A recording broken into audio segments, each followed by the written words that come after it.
Tu n'imaginerais jamais à quel point l'évasion de Lucas, le petit ours, est improbable. Avec ses compagnons, il traverse un passage secret, ouvre une bouche d'aération et glisse le long d'un toboggan pour atterrir dans la buanderie. Après avoir récupéré leurs affaires, il grimpe jusqu'à l'étage intermédiaire et escalade sans s'arrêter, traversant les engrenages pour atteindre le toit. Lucas récupère la clé et ouvre le grand conduit du restaurant. Mais tout ne se passe pas comme prévu. Il grimpe sur le phare, soulève la nappe secouée par le vent et allume maladroitement un petit feu. Malgré ces imprévus, le plan fonctionne et ils réussissent à s'échapper.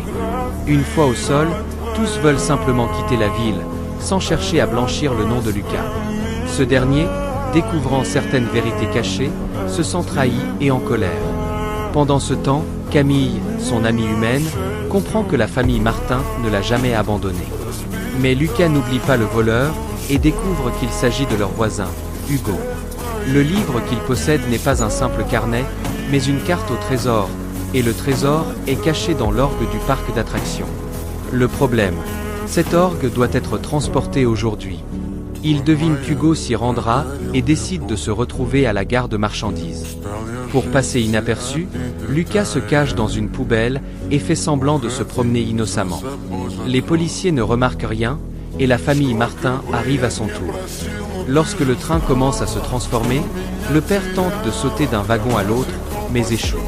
Hugo ouvre le trésor grâce au code, ignorant que Lucas le suit. Profitant d'un moment d'inattention, Lucas attrape le livre pop-up et s'enfuit. Hugo tente de le rattraper, mais perd l'équilibre et tombe dans un wagon, révélant un piège transmis dans la famille Martin depuis des générations. Voyant la scène, la grand-mère déploie rapidement un dispositif ingénieux qui neutralise Hugo.